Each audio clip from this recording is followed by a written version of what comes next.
Вы знаете, что огромная причина проблемы разрушения семей – это пренебрежение сексом. Я психолог Наталья Корнеева, а также я психолог-сексолог, поэтому так уверенно говорю на эту тему. Оставайтесь в этом коротком видео и давайте сегодня сфокусируем несколько минут на этой теме, чтобы вы проанализировали, а не наступаете ли вы прямо сейчас в ваших отношениях на те же самые грабли, на которые до вас наступало огромное количество людей, которые закончили либо разводом, либо мертвым браком. Напомню, что мертвый брак или фасадный брак – это когда вы для всех ваших окружающих, близких, знакомых делаете вид, что вы наимилейшая прекрасная пара, но на самом деле чувств, кроме спрятанной ненависти, обиды и такого, знаете, сопения недовольного, никаких чувств в этот момент других, позитивных, друг к другу нет. Это очень грустная история. Итак, возвращаемся к теме секса. Почему многие семьи вообще пренебрегают темой секса? Частая причина – это если один партнер или два партнера оба считают, что секс – это что-то грязное. Когда есть установки о том, что секс – это плохо, секс – это табу, секс – это грязь, фу, там этим моральным сексом занимаются, наверное, только проститутки, это так ужасно, открою вам тайну. Нет, это прекрасно, и заниматься этим обязательно нужно. А если не хочется, то заниматься этим не нужно, но нужно тогда взять свое тело, принести к специалисту, который разберется, почему для вас это так ужасно. Хотя по природе вообще-то это нормально. Однозначно есть какие-то травмы у людей. Да, люди, которые считают, что секс – это плохо, у которых есть эти негативные установки в голове, у этих людей есть травма сексуальности, сексуальность травмирована. Есть что-то, что зашито глубоко в мозге, что мешает этим людям воспринимать секс как нормальную часть жизни. То есть первый вариант, почему у людей бывает пренебрежение сексом, как будто секс – это что-то неважное. Это сексуальная травмированность, выходящая через негативные установки о том, что секс – это плохо.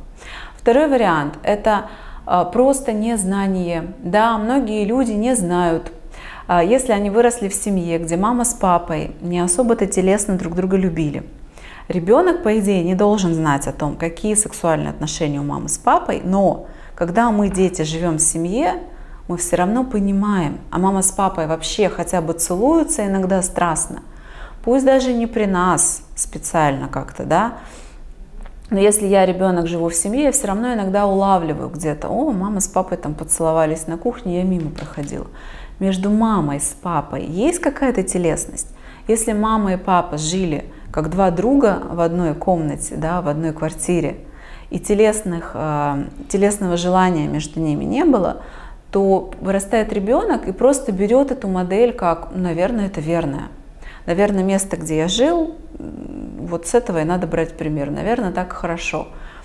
А потом смотрят фильмы, думают, что фильмы – это все иллюзия и картинка показная, и в этом правы вы, если вы так думаете, потому что в фильмах мы видим то, что людям нужно нам показать, чтобы нам нравилось смотреть. Жизнь, она, конечно же, другая, не такая, как в фильмах. И получается, на фильмы ориентироваться не могу. Ориентироваться могу на то, как мои родители жили, растили меня. Я же вроде нормальный вырос. Ну, наверное, значит, как они жили, это нормально. Дальше смотрите на окружение, где-то разговариваете с кем-то. Если такие подруги, друзья, у которых тоже секс – это что-то табуированное такое, знаете, не обсуждается, то получается и взять неоткуда. А если есть еще негативная установка, что порно – это что-то ужасное, и тогда не надо на это ориентироваться, то, конечно же, получается, понимаете, сексуальному образованию взяться неоткуда. Давайте я вам бесплатно в этом видео дам просто одну позитивную установку в голову. Если хотите, возьмите ее. Не хотите, тошнит от нее, не берите. Никакого насилия здесь быть не должно. Но прислушайтесь. Секс – это то, что склеивает мужчину и женщину. Если между мужем и женой нету нормальной, регулярной сексуальной жизни, что значит нормальной? Значит, в удовольствие одному и другому. Чтобы они нашли эту форму, как это будет в удовольствие и одному, и другому. Так вот, если между мужем и женой этого нет, то они, получается, живут просто как друзья или как родственники. Прожить долго, гармонично, счастливо, к чему мы все стремимся в паре, только будучи в формате «мы друзья» или «мы родственники», невозможно. Потому что друзья не должны жить 24 часа в сутки в одном помещении и делить одну кухню постоянно.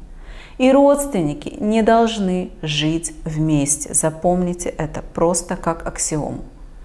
Чтобы муж и жена могли долго жить в одном помещении, вместе делить быт и горе, и радость, и при этом вот те самые сбалансированные гармоничные отношения, где есть и счастье, и радость, и приятное нахождение друг с другом, необходимо что-то, что их склеит, что-то большее, чем то, что есть между друзьями, потому что между друзьями тоже есть слияние приятное. Но нужно что-то большее. И что-то большее, чем есть между родственниками. И вот это большее – это секс. Поэтому пренебрегая сексом, типа, да это не очень важно. Ну и что у нас уже полгода его нет? Ну живут же так люди. Посмотрите, как они живут. Почему все эти люди идут на YouTube смотреть ролики на тему отношений? Потому что им хреново в этих отношениях. Потому что они хотят счастья в отношениях. А чтобы было счастье в отношениях, нужно выполнять все условно условия, зачем мы вместе с тобой в паре. И одно из – это сексуальное влечение. Дальше, теперь вы прослушали эту информацию, а у кого-то отвращение к сексу, а кому-то не хочется, либидо нет. Пожалуйста, давайте, вот есть такая фраза: заставь дурака Богу молиться, он голову расшибет. Давайте не будем в эту сторону, нам туда не надо. Поняли, что что-то здесь у меня не так, и остановились, взяли паузу. Не меняйте ничего кардинально, не начинайте себя насильно тянуть в этот секс, это еще хуже. Просто заметьте, если у вас здесь есть какой-то дисбаланс, что этот дисбаланс есть. Продолжайте с ним жить и продолжайте присматриваться, где найти решение своего вопроса. Потому что в человеке, что в мужчине, что в женщине, в котором сексуальность не травмирована или была травмирована, но эта травма исцелена, терапевтирована, излечена, сексуальное желание будет естественным образом просыпаться, так же как голод, как желание дышать, как желание пить. То есть в здоровом теле, со здоровой психологической функцией, со здоровой психикой сексуальное желание в норме будет.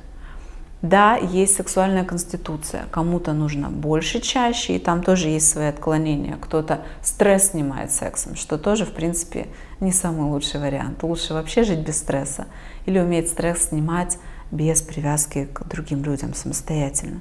Не только мастурбацией, да, сейчас многие подумают про это.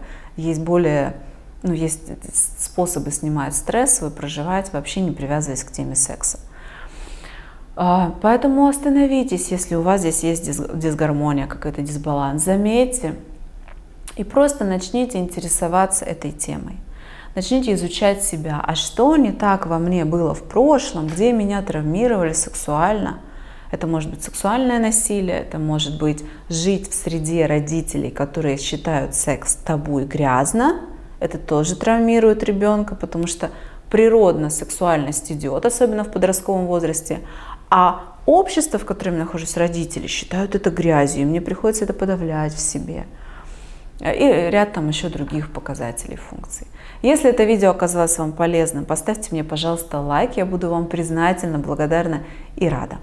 Если хотите знать больше информации на тему отношений, подписывайтесь на этот канал, еще не подписаны, если.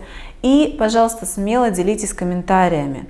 Если вы пишете комментарии в уважительной форме, я всегда прихожу, общаюсь с вами в ответ, и можем подискутировать. Вы можете писать любое противоположное мнение от моего, только сохраняя уважение. Здесь проход через уважение. До встречи в следующих видео.